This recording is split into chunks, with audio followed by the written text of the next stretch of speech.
O'zbekistonda barcha uy hayvonlari 7-avgustdan boshlab pasport olishi shart bo'ldi.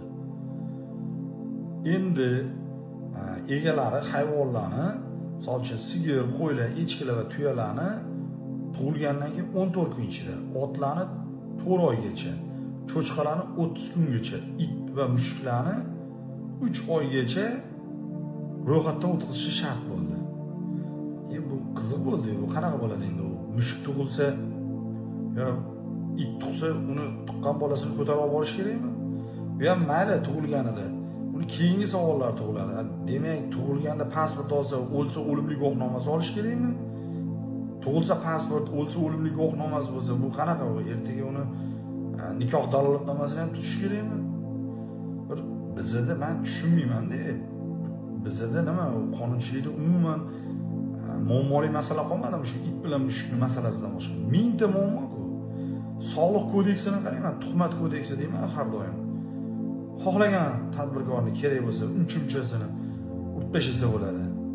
Bu soliq kodeksi bilan iqtisodiy kodeks, masalan, jinoyat kodeksini qarang. Haligacha o'sha qanchadan qancha moddalarga tegishli tushuntirishlar berilmagan, ochib berilmagan. Ma'muriy javobgarlik to'g'risidagi kodeksda ham xuddi shu ahvol, fuqarolik kodeksda ham ancha-muncha joyimiz hali bir ahvol bo'layotibdi. Qancha muammolar bor. Nima bizda it bilan mushukdan boshqa muammomiz yo'qmi? Keyin buni pasport olishi, boshqasi uni kimdir ro'yxatdan o'tkazib turadi. Unga xalqning pulidan byudjetdan oylik to'lanadimi? U oylikni undan ko'ra bitta doktorga yo bir o'qituvchiga bersak bo'lmaydimi? Bittaga shtatini ko'paytirsak bo'lmaydimi?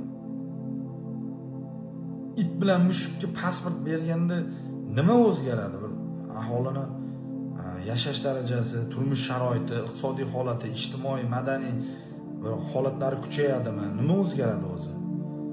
Pensionerning pensiyasi oshadimi, stipendiya oshadimi talabalar? Men har doim shu kriteriy bilan qarayman. Xo'p, bu qonun kuchga kirgandan keyin, bu qaror kuchga kirgandan keyin nima o'zgaradi? Aholi boyib ketadimi, boshqa bo'ladimi deb.